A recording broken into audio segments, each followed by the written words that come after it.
Orasyon sa tagabulag, o liwas. Ang orasyon na ito ay magagamit po ninyo sa inyong kapakanan at kaligtasan. Ang nasabing orasyon na ito, na kapag iyong sinambit, ay hindi ka makikita ng iyong kagalit, kung siya man ay may masamang tangka sa iyong buhay, na hindi mo namamalayan, ay naghihintay lamang ng pagkakataon, at matagal ka na palang inaabangan, ngunit sa tulong ng orasyon na ito, ay magkakaroon ka ng tagabulag, at liwas, at hindi ka niya makikita, kahit pa nagkakasalubong na kayo, ay hindi ka pa rin niya mapapansin, siya ay namamalikmata. Sa buhay ng isang tao, ay hindi maiiwasan na ikaw ay magkakaroon ng kaaway, kaya marapat lamang na ingatan mo ang orasyon na ito, upang mailigtas ka sa napipintong panganib.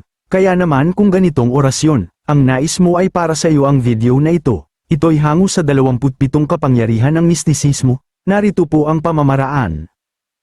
Kapangyarihan sa tagabulag, o liwas. Sa pamamagitan po ng kapangyarihang ito, ay hindi kayo mapapansin, o makikita ng inyong kaaway, kahit na kayo ay magkasalubong, at sila'y mamamalik mata. Ito po ang kapamaraanan na ginagamit sa tagabulag, upang hindi mapansin, o makita ng mga kaaway, kahit na sila ay makasalubong.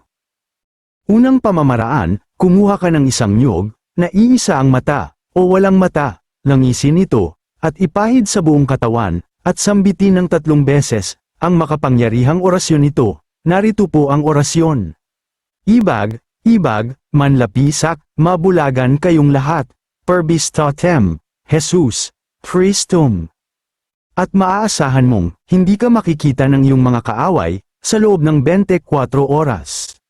Pangalawang pamamaraan, ang nag-iisang mata ng niyog, na aking nabanggit, ay itapat o ilapat, sa pusod ng iyong tiyan, at banggitin ang makapangyarihang orasyon, na akin nang nabanggit sa unahan nito, at maaasahan mong hindi ka makikita, habang nakadikit ang mata ng niyog, sa pusod ng iyong tiyan, at pag iyong inalis ang pagkakadeti, ng mata ng niyog sa iyong tiyan, ay saka ka pa lamang makikita ng iyong mga kaalit o mga kaaway.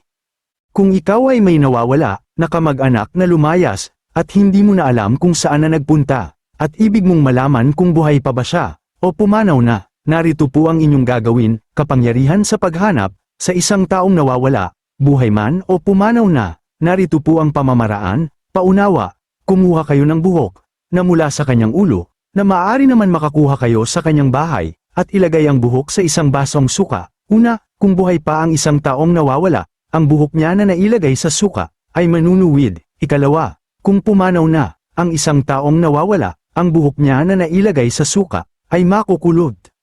Gawin lang po ng tama, at may paniniwala, ay makakamit po ninyo ang bisa. God bless.